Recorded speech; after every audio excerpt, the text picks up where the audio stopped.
하나님은 세월을 아낌으로 풍성한 삶을 살기를 원하십니다. 바울은 로마 옥중에서 에베소서를 썼습니다. 그 세계 마지막 순간에 쓴 서신입니다. 그는 지혜로운 자가 되라 그렇게 고면하면서 15절을 보시면 그런즉 너희가 어떻게 행할지를 자세히 주의하여 지혜 없는 자 같이 말고 오직 지혜 있는 자 같이 하여. 지혜 있는 자처럼 살라고 고면하면서 세월을 아끼라. 세월을 아끼는 원리를, 지혜를 가르쳐주고 있습니다. 세월을 아끼려면 먼저 세월이 뭔지, 시간이 뭔지를 좀 이해할 필요가 있겠죠. 첫째, 시간은 하나님 우리에게 맡기신 선물입니다. 맡겼습니다. 하나님이 우리에게 시간을 맡기셨기 때문에 시간을 낭비해서는 안 됩니다. 둘째로, 시간 하나님 모두에게 주신 공평한 선물이에요. 요한의 진리는 시간은 하나님께서 주신 가장 공평한 선물이다. 우리 모두에게 하루 24시간 또 1440분 86,400초가 선물로 주어졌습니다. 셋째, 시간은 축적할 수가 없습니다. 제가 살아보니까 지식도 축적이 되고 지혜도 축적이 되고 또 물질도 축적이 되고 관계도 축적이 되고 기도도 쌓이더라고요. 선행도 그리고 악행도 축적이 됩니다. 또 기술을 연마하는 것도 시간이 흘러가면 이 기술 연마의 축적은 경제에 이르는 겁니다. 근데 시간은 축적이 되지 않습니다. 네 번째, 시간은 인간에게 유한합니다.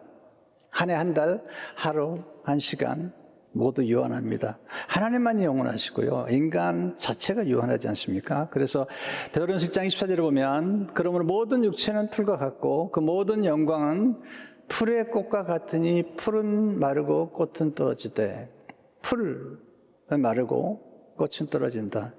유한하다는 겁니다. 다섯째, 시간이 신속히 흘러가는 것입니다. 모세가 시편 90편 10절에서 이렇게 말하죠.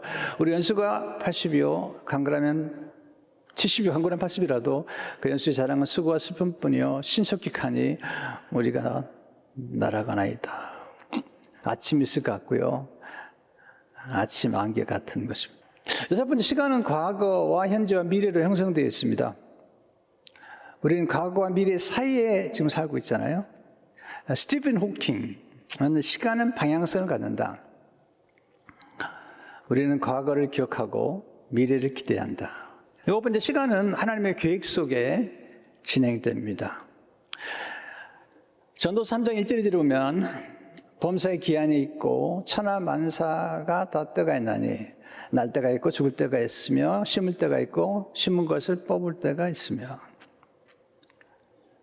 하나님 시간을 통해서 구속의 드라마를 전개해 가시는데 갈라디아 4장 4절 5절을 보게 되면 때가 참에 하나님이 그 아들을 보내사 여자에게서 나게 하시고 율법 아래에 나게 하신 것은 율법 아래에 있는 자들을 성량하시고 우리 아들의 명분을 얻게 하려 하십니다. 때가 참에 헬라어로는 보통 시간 그러면 두 가지를 얘기하죠. 크로노스, 이게 흘러가는 시간. 카이로스는 하나님이 개입하신 수직적 개입의 시간을 카이로스로 해요. 이 카이로스가 의미 있는 시간이죠. 오늘 구원 고백을 하셨는데 하나님이 개입하는 시간. 또 하나의 시간이 있어요. 참회라는 시간인데요. 이게 플레로마인데 때가 완전히 무르익는 것입니다. 그러니까 아이를 잉태한 엄마가 10개월이 됐을 때 아이를 낳잖아요. 때가 찼다고 그러잖아요. 이 플레로마를 이해하는 게 굉장히 중요합니다. 왜냐하면 카이로스가 임했다 할지라도 때가 차기까지 기다려야 됩니다. 그런데 때가 차기까지 이 카이로스는 기회 같은 거예요. 근데 그 기회가 왔지만 너무 성급하게 어떤 샴페인을 터뜨리거나 뭐가 다 이루어진 것처럼 생각하다 보면 그걸 놓치게 됩니다. 많은 분들을 봤죠, 저도. 네, 정말 카이로스가 임해서 플레로마 때가 차서 열매를 맺는 걸 보는 분도 있었지만은 놀라운 기회를 맞이했지만 열매를 보지 못한 채 꺾이는 것도 많이 보게 됩니다. 하나님의 때가 참에 역사하셨다. 두 번째, 세월을 아끼는 법을 배우는 것이 지혜입니다. 자, 15절 10절을 보시면 어디 지혜 있는 자가 제 세월을 아끼라 때가 악하니라. 세월을 아끼라는 이 원문을 가장 잘 표현한 번역은 영어 성경 가운데 NIV인데 이 세대가 악하기 때문에 모든 기회를 최대한 활용하라. 그러니까 세월 아낀다는 것은 모든 기회를 최대한 활용하라는 뜻을 가지고 있습니다. 오늘 보면은 구속하라. 시간을 구속하라. 구속이라는 단어는 노예 시장에 팔려간 노예를 값을 지불하고 사서 자유케 하는 것처럼 시간을 자유케 함으로써 그 시간을 선용하라. 그런 뜻입니다. 왜냐하면 때가 악하기 때문에 부도덕하고 쾌락의 눈이 어두운 시대 속에 살기 때문에 게으름과 방종을 추구하는 사람들이 많잖아요. 정말 세월을 낭비하는 사람들이 많죠. 악하다는 말 히브리 헬라어에 보면 거기서부터 포르노라는 단어가 나옵니다. 그러니까 이렇게 세월을 낭비하는 눈이 어두워지는 것들은 쾌락과 방종 이런 것들이 세월을 낭비하게 되는 것입니다. 왜 시간을 아껴야 되는가? 첫째로 시간을 아끼는 이유는 하나님의 뜻을 이루기 위해서입니다. 17절에 보시면 그러므로 어리석은 자가 되지 말고 오직 주의 뜻이 무엇인가 이해하라. 우리는 우연히 태어난 존재가 아닙니다. 어떤 것 하나도 우연히 존재하지 않습니다. 이 물병 하나도 목적이 있고요. 이 마이크도 목적이 있는 것처럼 우리가 이 땅에 태어난 우리 모든 사람에게는 특별한 목적, 뜻이 있습니다. 그 뜻을 이루도록 하기 위해서 하나님께서 여러분에게 재능과 은사도 허락하시고 또는 교육도 받게 하시고 또 경험도 하게 하시는 것입니다. 때로는 축복을 경험하기도 하시고 또 고통을 경험하기도 하시는 거죠. 이런 걸 통해서 하나님께서 뜻을 이루게 하시는 겁니다. 두 번째, 시간을 아끼는 길은 우선순위를 따라 사는 것입니다. 가장 중요한 것. 그걸 먼저 하면 나머지 건 다 따라오는 것이죠. 마태복음 6장 33절에 그런즉 너는 먼저 그 나라와 그 일을 구하라. 그리하면 이 모든 것을 너에게 더하시라. 중요한 걸 먼저 하면 나머지는 따라오는 것입니다. 마치 우리가 행복을 추구한다고 행복하지 않아요. 오히려 남을 섬기고 남을 배려하고 또 남이 잘 되도록 도와줄 때 또 우리가 가진 것들을 아주 기쁨으로 섬길 때 그때 행복에 깃드는 것입니다. 세 번째, 시간을 아끼는 길은 중요한 일에 집중하는 것입니다. 우리는 중요하지 않은 것에 집중하거나 시간을 낭비할 때가 많습니다. 시간을 낭비하는 이야기 중에 하나 제가 말씀드린 적이 있는 것 같은데요. 그래도 한 번 더 좀 이야기 드리고 싶어요. 어떤 수행자의 이야기입니다. 스승을 찾아가서 이렇게 얘기하죠. 선생님, 제가 무리를 걸어 겐지스강을 건널 수 있게 되었습니다. 한 수행자가 인도의 정신적 지도자인 라마크리슈나를 찾아가 의기양양하게 자신의 노력을 구했습니다. 눈을 지그시 감고 듣고 있던 라마크리슈나가 물었습니다. 그래, 몇 년이나 수련했는가? 제자는 대답했습니다. 18년이나 걸렸습니다. 스승은 다시 물었습니다. 이복에 겐지스강을 건너는데 뱃삭이 얼마인가? 제자는 대답했습니다. 18루피라고 들었습니다. 이 말을 들은 라마크리슈나가 수행자에게 말했습니다. 자네는 18년 동안 노력해서 겨우 18루피를 벌었느냐? 이 18루피가 달러로 계산하면 20센트입니다. 인도에서 20센트면 겐지강을 건너는 뱃삭을 지불할 수 있는데 시간을 낭비한 것입니다. 네 번째, 시간을 아끼는 것은 마땅히 해야 할 일을 먼저 하는 것입니다. 이게 정말 중요한 건데요. 우리 좋아하는 일이 있고 마땅히 해야 될 일이 있는데 좋아하는 일보다는 마땅히 해야 될 일. 우리가 좋아하지 않아도 마땅히 해야 될 일이 많아요. 그 먼저 마땅히 해야 될 일을 먼저 하는 것. 브라이언 트레이시는 개구리를 먹어라 라는 책을 썼는데 그게 시간 관리에 관한 책인데 아주 유명한 책인데요. 아침에 일어나면 가장 보기 싫고 먹고 싶지 않은 개구리부터 먹어라. 그게 뭐냐면 가장 해야 되는데 하기 싫은 일이 있다면 그걸 먼저 하라. 우리가 살아가면서 우리가 좋아하는 일만 할 수 있는 게 아니고요. 마땅히 해야 될 일 먼저 하는 것. 그게 시간관리의 비밀이라는 것입니다. 다시 한번 시간을 아끼는 길은 미래를 미리 준비하는 것입니다. 시간관리의 지혜는 현재에 충실하면서도 미래를 준비하는 것입니다. 시간은 언제나 과거가 아니라 미래를 향해 흘러갑니다. 이게 이제 굉장히 중요한 기독교적인 시간 개념이고 또 하나님이 원하시는 거죠. 하나님은 앞을 향해 나가기를 원하세요. 뒤로 돌아가거나 퇴보하는 걸 좋아하지 않으세요. 그래서 출애굽 사건에서 하나님이 제일 싫어했던 죄는 뭐냐면 애굽으로 돌아가겠다는 겁니다. 하나님 기뻐하지 않습니다. 과거에 집착하는 것과 과거의 실수와 잘못을 후회하며 사는 것은 시간을 낭비하는 것입니다. 지혜는 돌이킬 수 없는 것에 집착하지 않는 것입니다.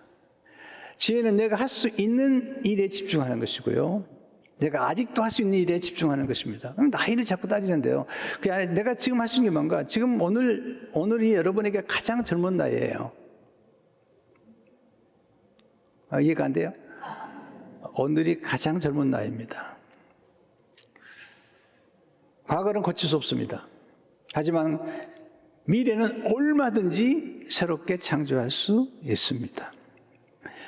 미래를 창조하는 게 오늘 아름다운 미래를 준비하는 것입니다. 오늘 주어진 시간의 일부를 미래를 위해 투자하십시오. 그러니까 현실에 충실하세요. 그러나 동시에 시간을 떼어서 미래를 준비하는 일에 투자해야 됩니다.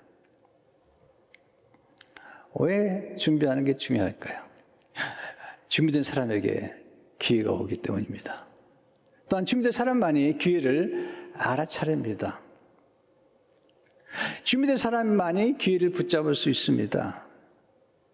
또 준비된 사람만이 기회를 선용할 수 있습니다. 하나님은 기회를 주지만 준비를 대신해 주지 않습니다. 어떤 사람에게 기회처럼 보고 기회를 붙잡았다 하더라도 그 사람이 준비되지 않은 사람이라면 그 기회는 그 사람에게 축복이 아니라 저주입니다. 많이 봤습니다. 기회라고 덕금 붙잡았는데 그 사람을 몰락하게 만들었습니다. 여러분, 성공처럼 위험한 게 없습니다. 권력처럼 위험한 것은 없는 거예요. 잘 준비된 사람, 요셉처럼 다니엘처럼 잘 준비된 사람에게 찾아온 기회와 성공은 섬김을 위한 기회, 사명을 완수하는 기회가 되지만 그렇지 않은 사람에게는 쾌락과 방종으로 갈 수 있는 너무나 위험한 것입니다. 하나님은 대신 준비해 주지 않으세요. 제가 아무리 살아본 경험을 봤을 때는요, 하나님 나라는 씨앗만 팔지 열매를 팔지 않는다고 그래요. 하나님 우리에게 씨앗을 주지 열매를 주지 않습니다. 씨앗을 우리가 심어서 열매를 거두게 되었습니다. 마지막으로 시간 관리를 잘하는 모범을 통해서 시간 관리를 배우는 것이 지혜입니다. 바울에게 배워야 됩니다. 바울은 시간 관리 짧은 생애지만 그는 성경의 10권을 썼고 많은 교회를 개척했고 선교헌신했고 그리고 많은 제자를 많다기보다도 아주 중요한 제자들을 남겼습니다. 바울은 배우고 받고 듣고 본바를 행하라. 본바. 그러니까 부모가 시간 관리를 잘하면 자녀는 따라 살게 되어 있습니다. 우리가 모범이 되는 거죠. 자녀들은 우리가 말하는 것보다 우리가 행동하는 것을 보면서 살아가는 것입니다. 자, 바울의 생애를 묵상했습니다. 그리고 바울은 시간 관리를 어떻게 했는가? 첫째로 그는 뒤의 것은 잊어버린 것이 지혜인 것을 보여주었습니다. 빌립보 3장 13절을 보게 되면 형제들아 나는 아직 내가 자본주의를 여기지 아니하고 오직 한 일 즉 뒤에 있는 것은 잊어버리고 그는 뒤에 있는 거 잊어버렸습니다. 그의 성공도 실패도 잊어버렸습니다. 돌이킬 수 없는 과거에 매이지 않았습니다. 돌이킬 수 없는 과거 영광에도 매이지 않습니다. 하나님께 받은 은혜는 기억했습니다. 또 실패로부터 배운 교훈도 기억했습니다. 그러나 과거에 집착하지 않았습니다. 둘째, 앞에 있는 표대를 향해 전진하는 게 지혜입니다.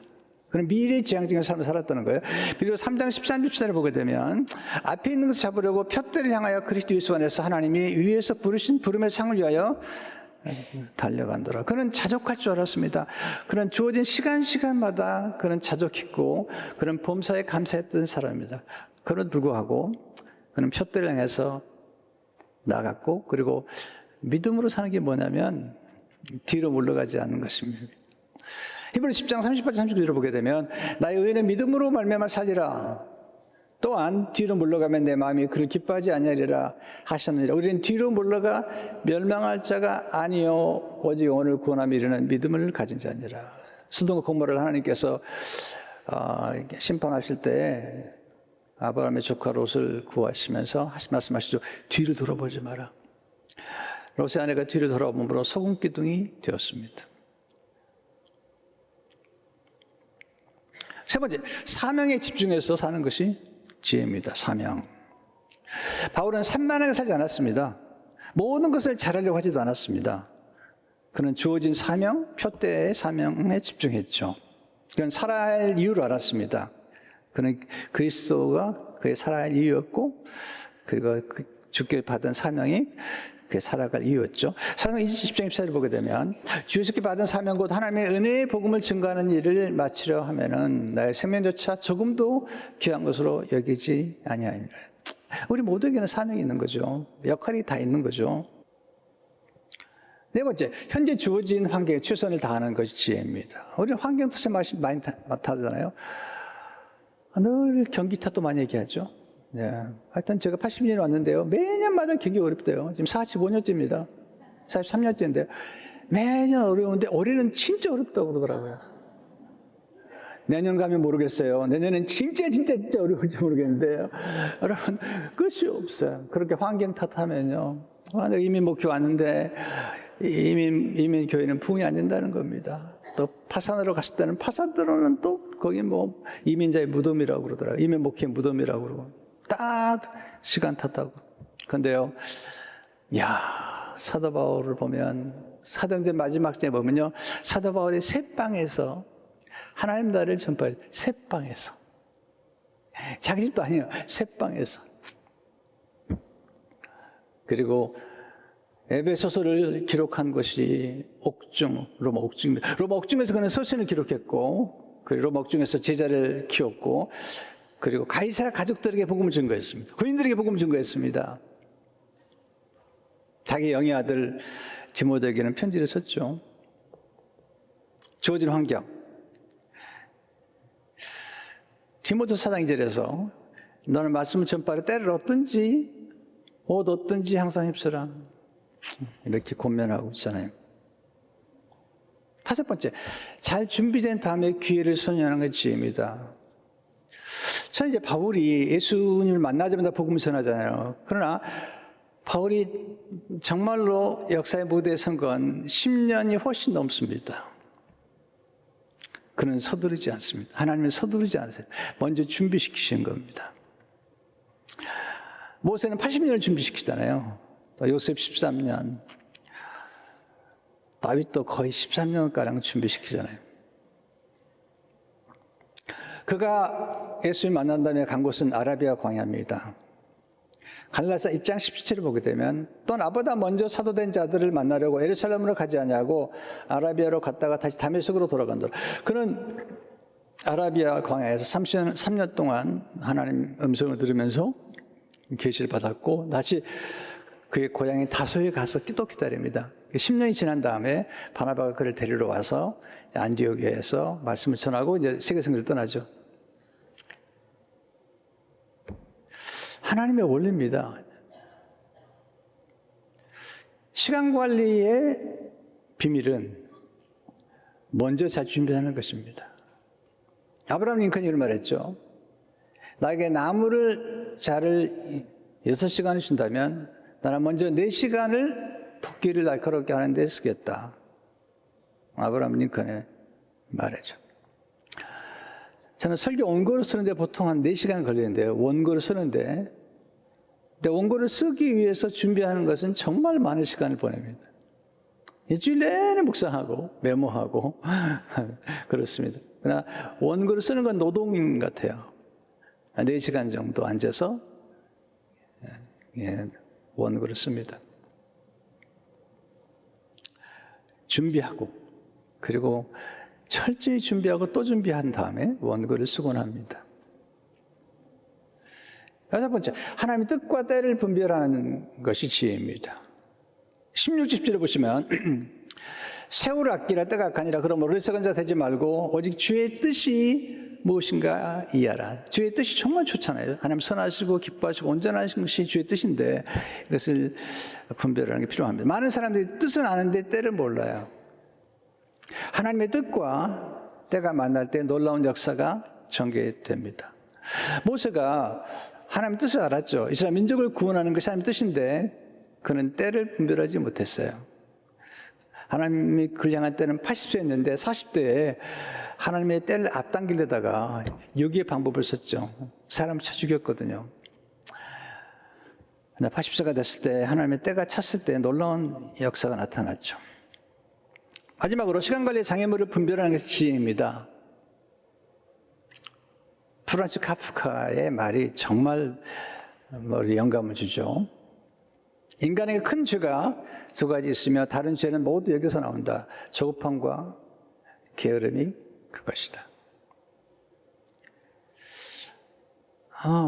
조급하면 시간을 제대로 활용할 수 없습니다. 또 게으르도 마찬가지예요. 참 게으른 사람들이 조급합니다. 그러니까 잘 준비된 사람들은, 투자를 한 사람들은요 투기를 안 합니다. 장기 투자를 해야 되는데 사람들은 투자를 안 하고 투기를 하기 때문에, 투기를 한 사람 특징은 뭐냐면 일확천금하는 겁니다. 그런데 그게 되지 않아요. 인생이라는 게 얼마나 정직한지 몰라요. 그러니까 일찍 투자해야 됩니다. 교육도 투자해야 되고요, 또 시간도 투자해야 되고, 관계도 일찍 투자해야 됩니다. 성품도 일찍부터 갖고 와야 되고요, 물질도 마찬가지입니다. 일찍부터 투자해야만이 되는 것이죠. 그렇지 않으면 나중에 어렵지 않습니까? 제가 좋아하는 말이 있습니다. 천천히 서둘러라. 네. 천천히만 하면 안 돼요. 그렇다고 서둘러만 돼서도 안 됩니다. 천천히 서둘러야 됩니다. 예수님이 시간관리 모범이 되시는 분이죠. 예수님 30년 주면 예수님 서두르지 않았어요. 예수님 한 사람은 고요한 영혼을 가꾸셨어요. 기도하시면서 시간을 가꾸셨고 내면을 가꾸셨어요. 예수님은 정말 일을 많이 하시지만 허둥대는 모습을 한 번도 보이지 않으셨습니다.